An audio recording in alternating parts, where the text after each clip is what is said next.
All right. Welcome to another episode of On the King's Dime. It is Monday. It is Australia Day long weekend. The public holiday, the 28th, because I guess the Australia Day was the Saturday. Indeed. Yeah, we're bringing you the Bullets wrap up the game. We went away to the Bullets and then the absolute horror show that was yesterday against Perth. That was a turd fest. It was disappointing, a big loss after the big loss against Adelaide. We had, I think it was a 20-point loss and then a 20-point loss again to the Perth Wildcats at a bad time of the season, like a really bad time. We're only 2 wins out of it. Yeah, which is it's 2 wins from dangerous, sixth man. place, Yeah, and dangerous. we got some pretty tough teams on the way home. Yeah. I mean, we got Cairns at the very end, which should be a But shoo-in, apart from that, Brisbane away now, Perth at home, Brisbane away, Brisbane at home, Melbourne at home, Perth away, Cairns at home. So it's not an easy a huge run. test, man. I think we've got the better of Brisbane. Obviously, we'll go through the Brisbane game first. I think we've got the better of Brisbane because I don't feel like they've got the weapons really to match up. Oh look, yeah, Cam Bairstow though. He played quite well in that played game. very well in that game. I think he had the first 9 points out of the gate against the Kings in that game. I just got to get the NBL website up here. He did. Yeah, and it felt like we had a lot of hustle in that game. Like we started quite well. We shot, what did we shoot? 8 of 11 in the paint, 72%, and then 2 of 7 from 3, 7 of 8 in the paint. It felt like Randall was kind of getting off the dribble and creating a lot. He was assisting. I think he had Bogut for a lob in the first half, and then I think he had Bowen as well. Yeah, for a Bowen. lob. I think that's one thing that was a good thing about the Brisbane game is we seemed to be going to that baseline yam lob. Yeah. Which is it's a shoo-in with these kind of guys and the height, especially with Bogut and the bounciness of Bowen. You know that on the cut, these guys are going to get that basket. And Randall's passing is pretty accurate as well. He had 7 assists on the night. You know, okay shooting, 45% from the field. But yeah, it was kind of one of those little bit difficult nights to watch Kevin Lish drop 22% from 3. Did not shoot very well at all. He's not been shooting the ball well at all in the last few games. Especially, there was a couple of good games where you was, Kevin Lish shooting off the dribble. What a bad man. You know, that's good You're stuff. You're a bad man, Kevin. But now it's disappeared again. Like we were worried at the start of the season where it kind of disappeared in preseason, then came back. Hopefully we're in another sort of trough and he can bring it back again. But yeah, we were doing, like we were playing with a lot more dribble penetration. Like Randall was getting a lot more penetration, whereas against Perth, that just disappeared straight away. Yeah. It's high percentage stuff. If Randall can get that penetration and get guys collapsing to the hoop.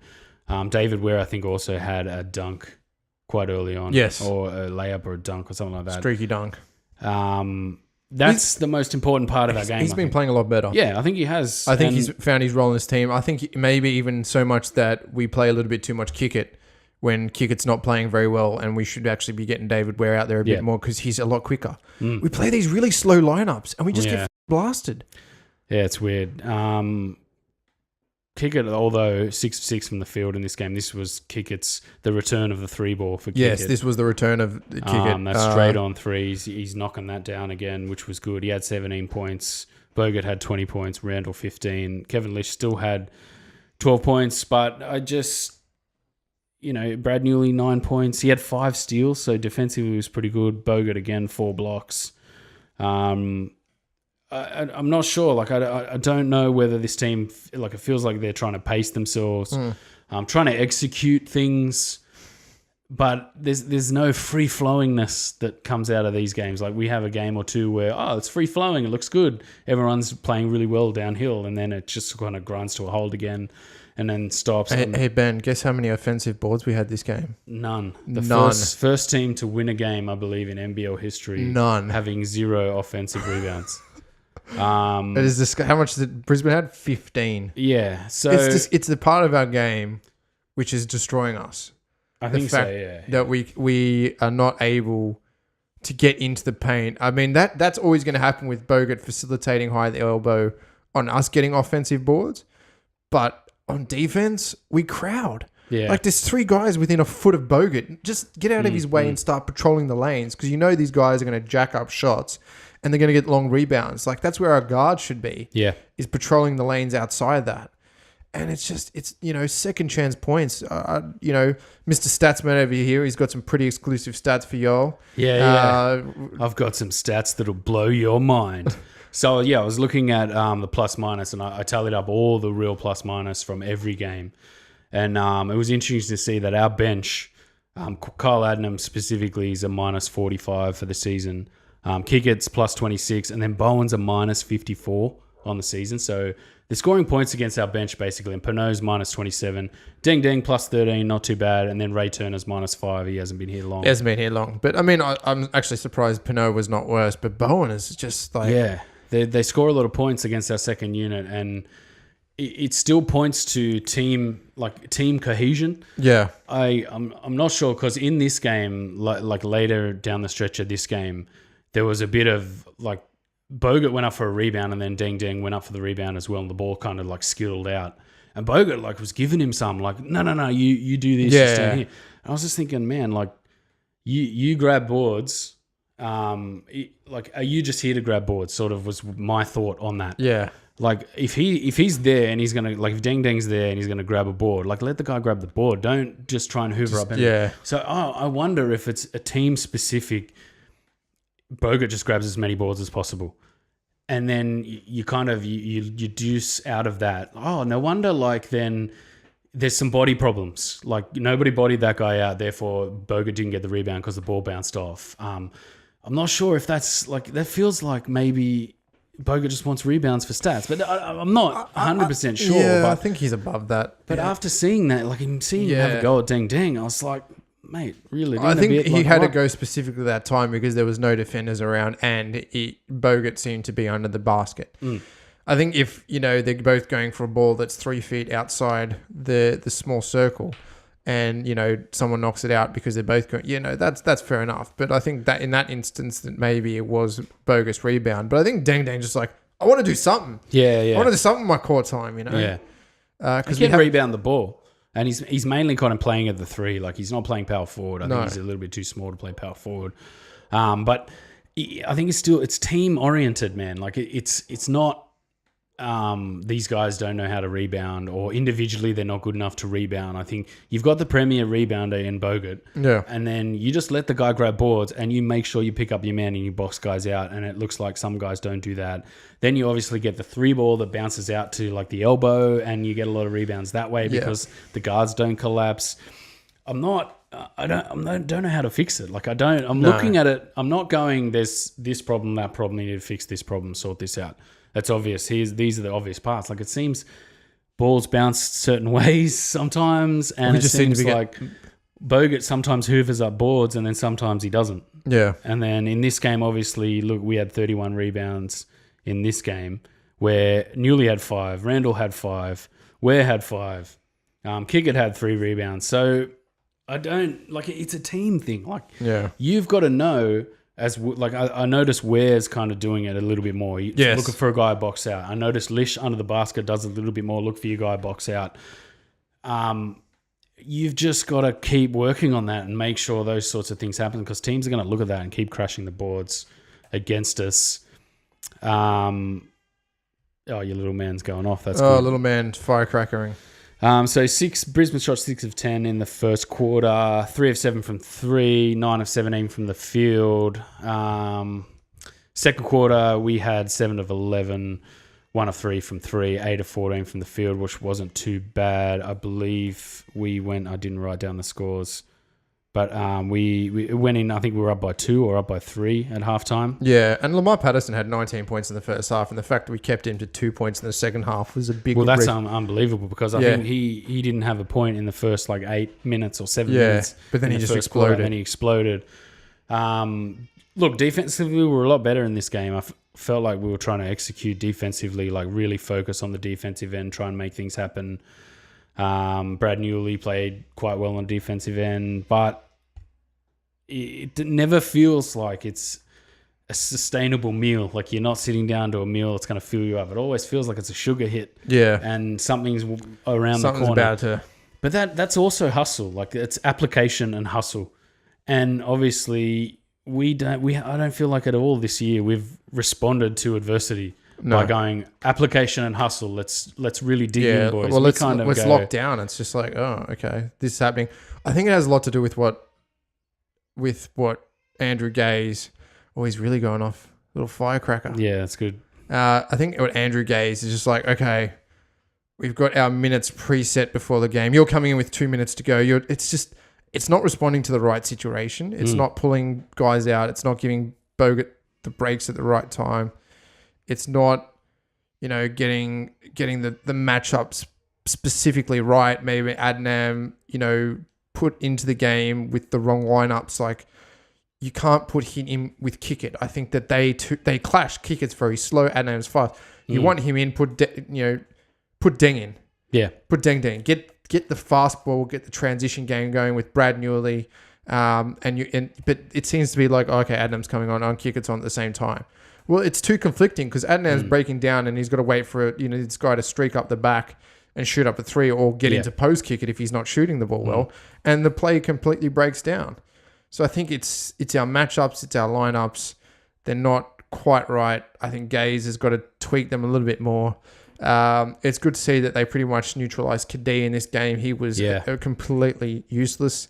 But really it was just Cameron Bairstow in the first quarter and then Lamar Patterson and then Tarangi had some in the second half and nothing really much else past that. Well, Kadee didn't have any points, so he was 0-4. He's usually good at shooting threes. If he's wide open, we just made sure that they didn't sort of shoot through the three ball very well. 29%. Again, another night where we scratch our heads and go, well, I guess, we held them to 29% and that happened. I guess that happened. We went out there, played some basketball and something happened. But in terms of Adnam, he was, before this game, he was minus 35. And in his last 5 games, last 6 games, he's been minus 55 because he was plus 8. So he's been minus 55 in his... he was plus 10. He was minus 55. So at one point in this game, I was checking the plus minus, and he was minus 20. He would have been minus 79 in his last 7 games. And I feel like, he's an important part off the bench to run that second unit. I'm just not sure if he really fits with the Lish and Randall setup. There's not the right really meaty lineup that fits for this team. And especially, I think Bowen starting to kind of just take a little bit of a dive. He didn't play well against Adelaide. He played all right in this game. I'm not sure how he fits, though. Like, it's not a give him the ball and let him go to work type of offense. No, I think it's a fast plug-in offense. It's got to be that counteract. You've got to have Deng at the 3, Randall at the 1 or Lish at the 2, Adnam at the 1, Newley at the 4. And I would have liked to have seen Deng Akuth at the 5. But Ray Turner, I think, can plug in this if he's fit and doesn't ask to come off because he's a bit puffed. We'll get to that game. There's plenty of rage coming up for this game. Okay. But we should wrap this game up with a bit of positivity before the turn. Well, Turner doesn't really fit this team. It doesn't make sense. It's just Pinot part 2. Well, it's kind of like Ware part 2. Like he's the same as Ware, same sort of build. Well, no, he's 6'9". Where's 6'10" at least? Well, yeah, okay. All right, got an inch on him. He's got an inch on him. He's playing the 5 and he can't shoot the elbow. He's an inside player. Yeah, so it's kind of like you just inserted Pinot with slightly better offense. Well, Pinot didn't get any minutes in this game, and Pinot's probably not going to get minutes for the rest of the year. Well, I don't think it's his fault. Nah. I just think that he needs to develop an elbow game, and he changes that team completely. Yeah, changes the way they happen. He gets streaked on offense because he's young. On the defensive end because he's young, and they feel like they can go at him because they can't go at Bogut. So it's like that primal basketball urge. Oh, someone to go at. Bogut's off the floor, everyone go at them. Just go hard at them. Yeah, exactly. That's you're going to get exploited a little bit like that, but on the offense, you've got to have an elbow game. Yeah, you've got to have something, and I think it would fit this team if somebody could shoot elbow jumpers. If it's I'd like it to be Bogut. Like, you're not going to go, Andrew Bogut, can you shoot elbow jumpers? Yeah. You're not going to say that, but if for the time that he's on the floor, he needs to change the way he can fit in the offense when he's up at the 3-point line because it's working. It's got to go past facilitation. But when he gets stuck out there, like he gets stuck out at the 3-point line and we take shots and then no one's in their offensive board. Like, but then we don't run action where Bogut's at the elbow. You know what I mean? Like, how about a few curl sets for Lish? Yeah. Like out of the corner, Lish coming out from the bottom corner on the weak side and shooting some threes like that. And then Newley, obviously. Even some like double cut. Like get Bowen and Deng on the floor at the same time and have Bogut just cutting. Double cut. Someone's going to get to the hoop. Yeah. And it's all just dried up. Like all of the action we run has kind of just dried up in the last 5 or 6 games. Especially the game against Brisbane, I could just see, all right, we're at the top of the key. We're at the top of the key. I've got 10 seconds left. All right, we're still outside. Okay, what are we going to do? Oh, yep, it's Kevin Lish with an ISO pull-up. And you're just like, 20 seconds for that? Come on, guys. Positive, mate, positive. Anyway, we won. The good thing was about this game where it was obvious Brisbane don't have an answer for the Randall penetration into something. No. Like draw 3 cards and pick one, toss it out to the 3-point line, toss it up for Bowen or Bogut, or try and score yourself. And when he's in that mode, he's just one of the most dangerous players in the league, dishing out dimes, scoring points at the rim. He's 3-ball, 1 of 3, not too bad. I think in the next few games when we play Brisbane, we can beat them because of this, they don't have an answer. They just don't have an answer. Yeah. We play them away, then Perth at home. Actually, I think we've just played. So we play Brisbane away and Brisbane home. Like we've got to win both of those games. Yes. Down the stretch, anything else we need to talk about in this game? No, just the dogs going off in the background. Yeah, it's all happening today. It's all happening today, peeps. Australia Day, long weekend. Yeah, it's good. It's going down. All right, let's move on to the Turd Factory. Yeah. It's time to get enraged. Yesterday I wanted to record because I was fuming after that game. Started so well, man. Like we started really well and I thought, this is good. It's continued from the Brisbane game. In that second quarter, 27-8 second quarter, just fell in a hole. It was awful. It was not even basketball. I don't know what it was, but it was horrible. You got to come out. Yeah, you just got to come out of it thinking, all right, that was we sucked. Like 2 people got into double figures. 11. Bogut had 11. Randall had 11. Newley 5, 6 for Lish. David Ware had 4. He had a nice dunk at the start of this game as well. And then the bench guys who, look, made the score respectable. I think the lead was about 29 or maybe even 30 at one point. At home too, in our own building. That's harsh to take. Good to see Tommy Wilson on the floor. Yeah, hit his first points. He hit a nice 3, which was good to see. So we started all right. Looked good. Felt good. That second quarter, we just couldn't score the ball. And Randall played really, like a couple of times at the start of the game, he went to the hoop. He got smashed for no call. Yeah. Then it felt like, well, I'm not going in there and getting smashed for no call. I'm just going to pull up from everywhere and start shooting jumpers from everywhere. And that's where you kind of, after 1 or 2 and he makes one, you're like, okay, yeah, no worries. But after he misses 2 and then misses the third, you kind of start going, no. And then if he makes it, you go, yes, okay, nice one. Like, but he just kept pulling up and you go like, mate, can you go to the hoop? Like, you've got to go to the hoop and make things happen. The dribble penetration makes things happen.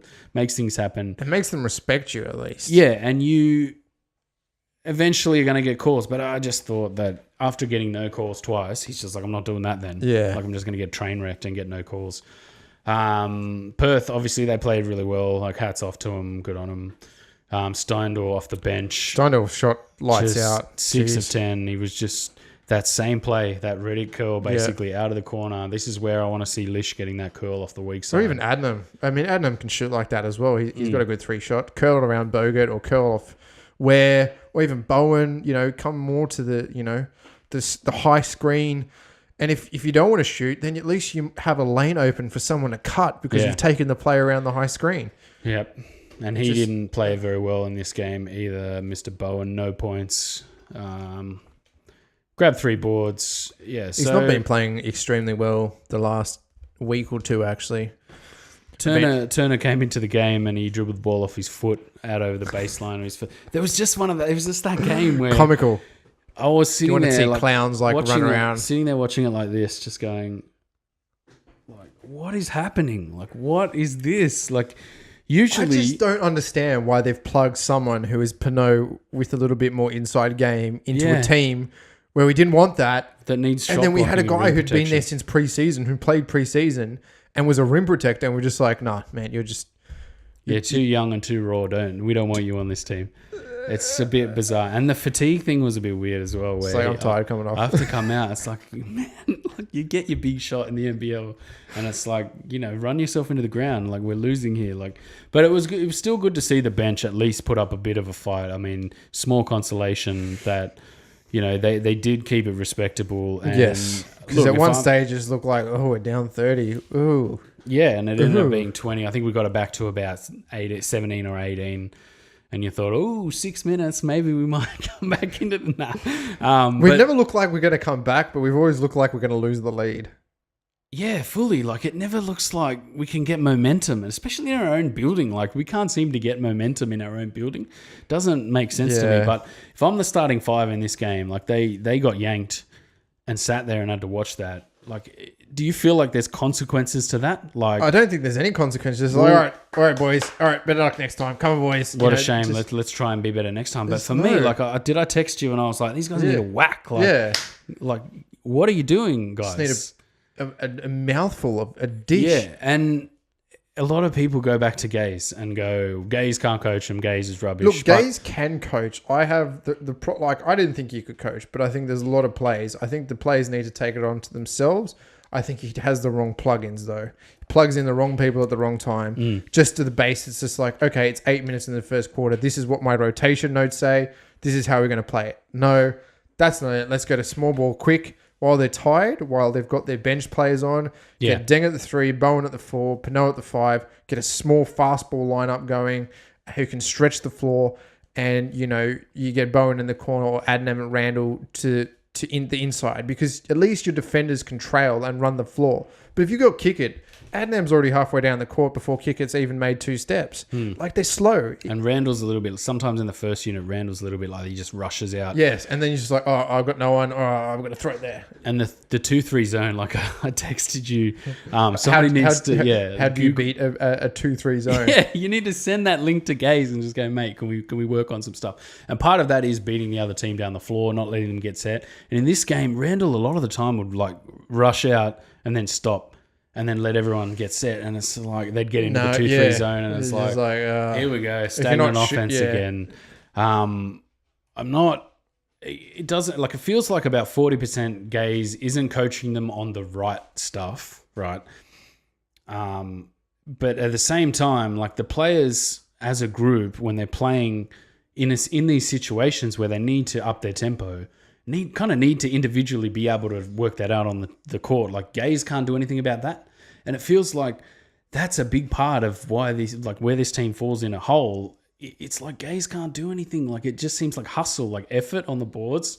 Just instinctively trying to match your guy and help your guy. Like, I've seen you're going to get this rebound. I'm going to box out for you. I think that's a facilitation of the fact that we only play a 40-minute game, and therefore the bench is pretty much meaningless.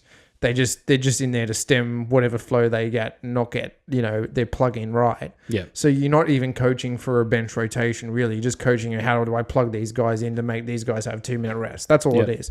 So firstly, we need to take it to a 48-minute game and make basketball so much better. And it's a 28-game season. Like you're plugging a guy into a team with 5 games to go. Like why? Yeah. We're coming first. Like, why have you done that? Yeah, and you haven't even signed a guy that plugs the right hole in the offense.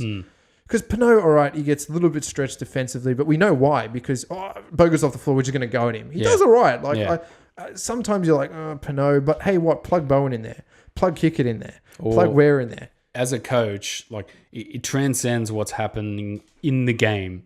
Like off the court in training, like you need to go, right, every time Bogut comes out of the game, here's what's going to happen to you, Pinot. Let's work on some scenarios that this is where this is going to happen.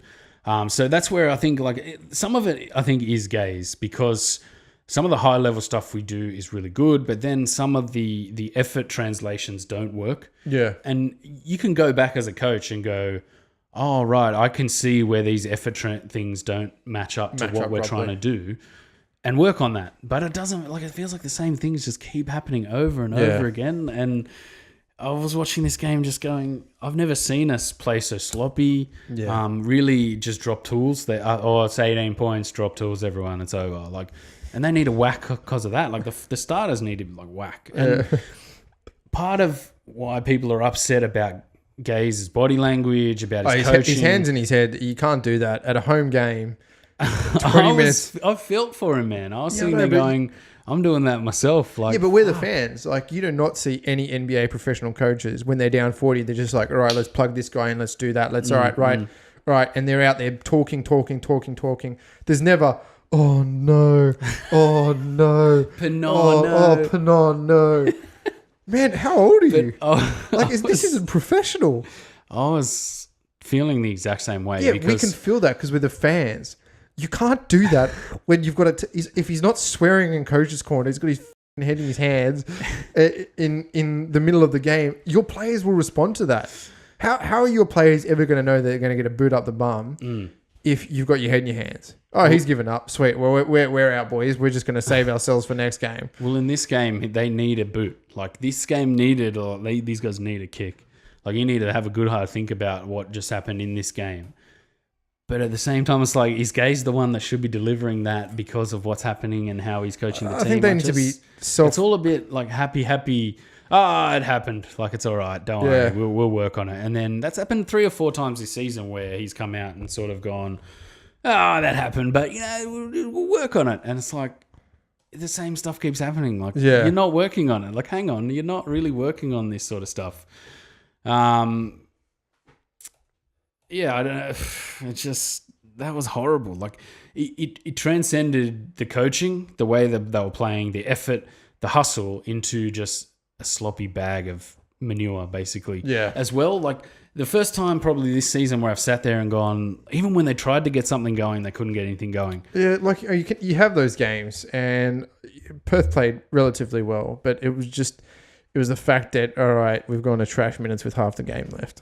Yeah, pretty much the game was over in the second half. It's like, we're not giving it a crack. Like, Bogut's not going out there and just like have a gut and nut. We've gone to trash minutes. It was 16 points at halftime, the lead, and they had something wrong with the cabling behind the backboard, or something happened where it was an extra 10 minutes before they started this third quarter, and I was sitting there thinking, oh, this will be interesting to see if they respond. Like, you go into halftime, you get ripped by the coach, you come out, all right, let's go, boys, let's do it. Oh, we got to wait 10 minutes for this rubbish to sort this rubbish out. Yeah.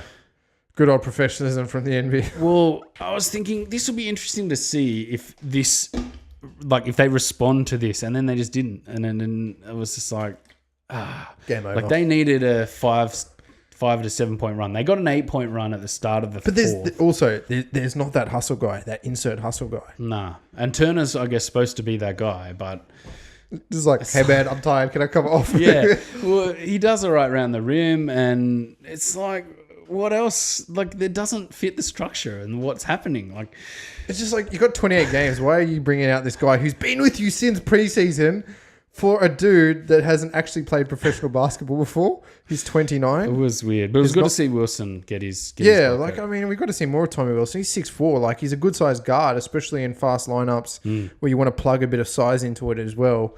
Deng got a nice dunk too in transition. I'm happy we got to see some more Deng. I'd like to see more Deng in non-trash time, but, I don't think that's going to happen. I think we just reserve for trash time. I'm so annoyed that Deng Akuth didn't get his chance in some way. I think this would have been the perfect game. Like, just get Deng Akuth in for whatever. And I feel like his abilities translated into what we needed, which goes down as another mark on the coaching. It's just like, the reason why Bogut is so good is the way he changes the shot structure. Not because he blocks 2 shots a game. That's not going to save you then. It's the way he Deng Akuth can be exactly the same guy. I'm a rim protector. I'm going to change the way these guys will shoot, and that suits our defense. Because then you got kind of like chub dudes. Newley's a good chub dude.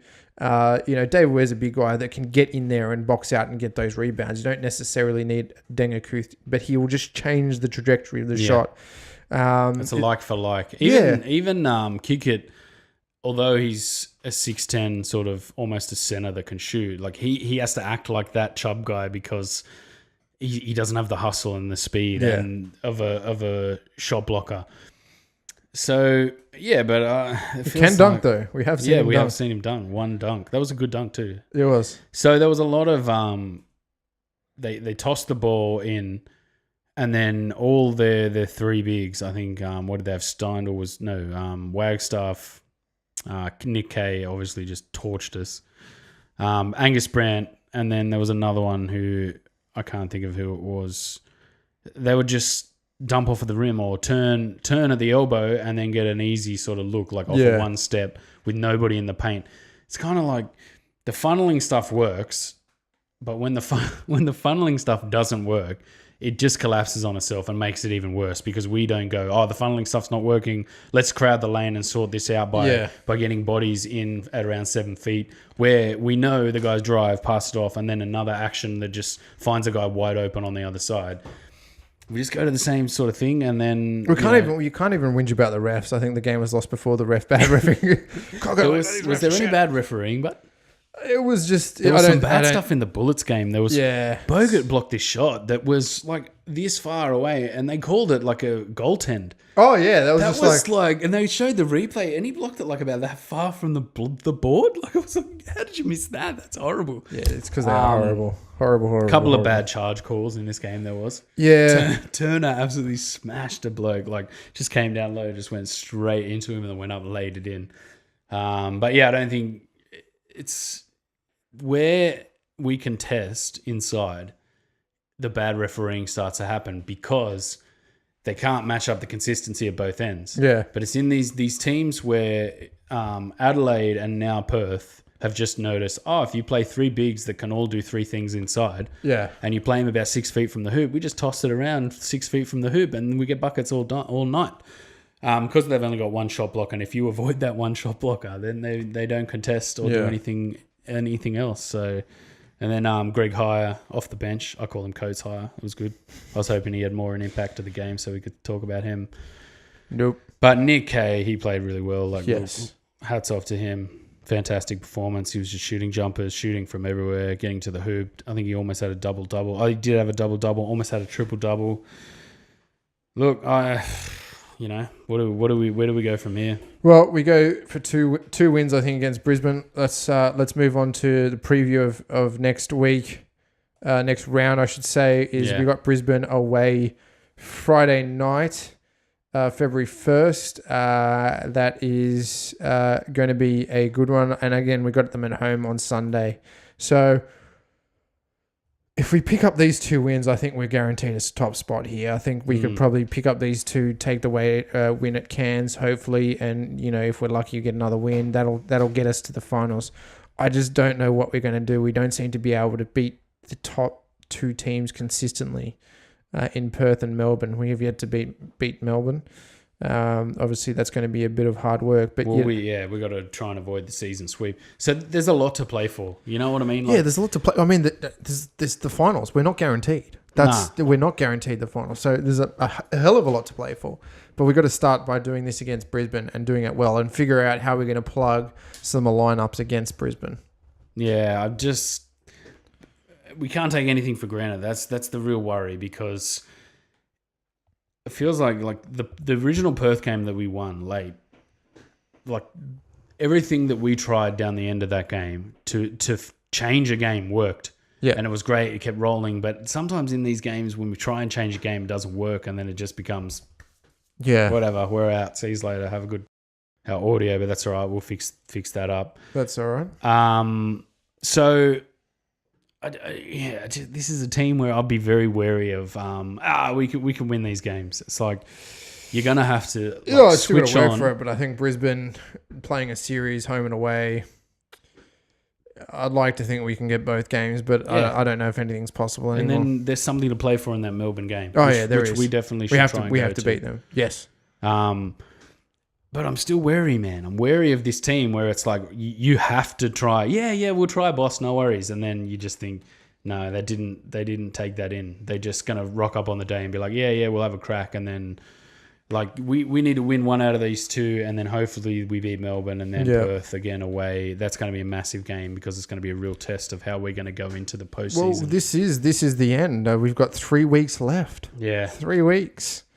Bit scary. Very scary. But I'd like to have a bit more of a positive podcast next week when we walk away from Brisbane. But it is what it is. The turd of the year has occurred, and hopefully it goes back into its bag and never be seen again. Yeah, the old Adelaide was pretty bad too. So this has been a really bad period for us. So you want to look at this team and go, it's time to now pull your socks up. There's things to work on, boys. It's time. It's in your hands. You've got to make it happen. And then at the end of the season, if it doesn't happen, it's awful. We can fire Gaze and we can start again. Because I think he's going to get blamed for a lot of this stuff. Oh, I think so as well. But look, I'd like to see these guys hustle a bit more. It feels like there's no consequences to some of the X's and O's stuff that they just clearly don't get right. Yeah, don't get it. And then you can't just go, whack, what are you doing? Because so anyway, do we get any shout outs? We got a hello. I replied back. So remember to shout us out on Facebook. Post something. We'll have a chat. Yeah, for sure. We're going to think about doing some live events, a live watch maybe of an away game. Yeah, live. Definitely the finals. Yeah. We'll do a live watch and, talk to us, interact with us, chat to us. We're more than happy to chat back and let us know what you think. All right, guys. This is a bit disappointing this one, but indeed. Hopefully we'll come back to you with some better stuff, bigger in and the stronger. Next couple of weeks. Indeed. All right, guys. Remember to like, share, and subscribe. You can find us on YouTube. Obviously on Facebook, you can like us, and we will post every live stream. We've got 3 more weeks, and then postseason. So nearly at the end of our first season, but it's been good having you along for the ride, and we'll see you next week. Take it easy, peeps. Peace.